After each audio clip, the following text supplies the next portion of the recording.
శ్రావణ మాసం పరమ పవిత్రమైన శుభదినం. స్వామివారి దర్శనం, మంచి వర్షాలు, మంచి వాతావరణం, వ్యవసాయానికి, రైతుకి, ప్రజలకి ఎంతో ఆనందంగా ఉంది.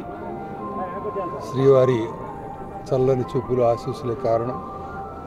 శ్రీవారి దర్శనంతో పాటు ప్రతి భక్తుడు, ప్రతి వ్యక్తి గమనించాల్సింది పరిశుభ్రత, పారిశుద్ధ్యం, పర్యావరణం, పచ్చదనాల పరిమళం. తిరుమల స్వామివారి ప్రాంతం మొత్తం చూస్తే ఎంత పరిశుభ్రంగా ఉంటుందంటే ప్రపంచంలో అతి పరిశుభ్రమైన ప్రాంతాల్లో ఒకటిగా గుర్తించబడినటువంటిది. అదేవిధంగా ఈరోజు శ్మశాన వాటికలు, తిరుపతిలో నిన్న శ్మశాన వాటికని ప్రారంభించడం ఒక అసాధారణ విషయం.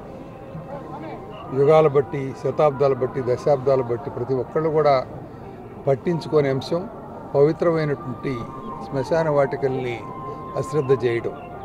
అక్కడ ఏదో దెయ్యాలు, భూతాలు ఉంటాయని చెప్పిన భావన. కానీ అది రుద్రభూమి, అందరం ఏదో ఒకరోజు అక్కడ చేరాల్సిన వాళ్ళమే. శ్మశాన వాటికను పునరుద్ధరించడం అంటే ఒక పవిత్రమైన కార్యమే కాదు, పర్యావరణానికి, పరిశుభ్రత కూడా ఒక సంకేతంగా భావించాలి. ఆ విధమైనటువంటి భావన ప్రజల్లో వస్తే ఈ రాష్ట్రం సర్వతోముఖ అభివృద్ధి చెందుతుంది.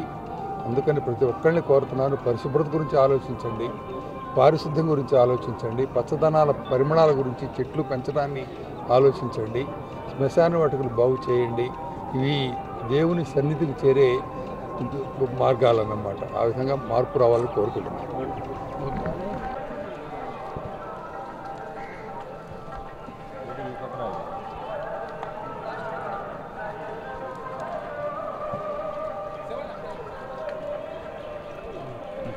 Yeah.